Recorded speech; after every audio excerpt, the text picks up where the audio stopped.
পঙ্গু হয়েছেন। গোটা বাংলাদেশে হাজারো মানুষ জীবন দিয়েছে, পঙ্গু হয়েছে, যার মধ্য দিয়ে বাংলাদেশের মানুষেরা দীর্ঘ সময় ধরে চেপে বসা এক ফ্যাসিবাদ থেকে আমরা মুক্তি লাভ করতে পেরেছিলাম।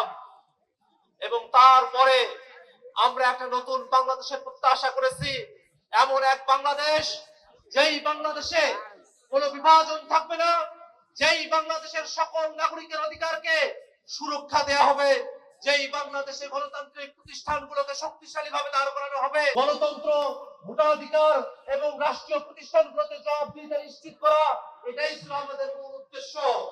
এবং সেই উদ্দেশ্যকে ধারণ করে আমরা ঐক্যবদ্ধ কমিশনের আলোচনায় বসেছিলাম। সেই ঐক্যবদ্ধ কমিশনের আলোচনা থেকেই গণভোটের সিদ্ধান্ত।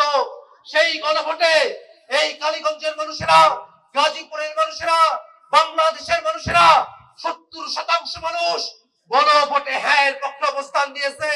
কিন্তু দুর্ভাগ্যের বিষয়, এই সংসদে প্রথম অধিবেশন, দ্বিতীয় অধিবেশন চলছে, কিন্তু এখনো পর্যন্ত গণভোটের প্রশ্নের কোনো সুরাহা করা হয় নাই। আমরা সরকারকে জানান দিতে চাই যে বাংলাদেশের মানুষেরা 70% মানুষ গণভোটে হ্যাঁ এর পক্ষে বলেছিল, সেই মানুষেরা কিন্তু এখনো পর্যন্ত জিজ্ঞাসা আছে, সেই মানুষেরা জেগে আছে, তারা অপেক্ষা করছে, তারা সরকারকে সময় দিচ্ছে। কিন্তু যতক্ষণ পর্যন্ত না গণভোটের রায় বাস্তবায়ন করা হবে, ততক্ষণ পর্যন্ত জনগণের আশাকে বাস্তবায়ন করা সম্ভব হবে না। ভাইরা আমার, আমরা এই বাংলাদেশে নানা ধরনের অরাজকতা দেখছি। বিভিন্ন জায়গায় চাঁদাবাজি, ছিনতাই, মাদকের সাম্রাজ্য তৈরি হয়েছে।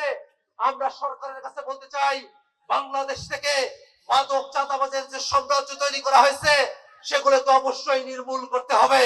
এবং পাশাপাশি আমরা বাংলাদেশে জাতীয় নাগরিক পার্টি এনসিপির একটি মধ্যমপন্থী রাজনীতিকে ছড়িয়ে দেওয়ার কাজ করছি। আমরা এই কালীগঞ্জবাসী এবং গোটা গাজীপুরবাসীকে আহ্বান জানাবো, এনসিপির সাথে থাকুন।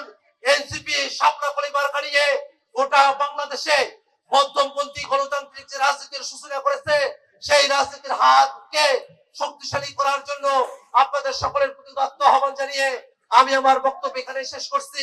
ইনকিলাব জিন্দাবাদ।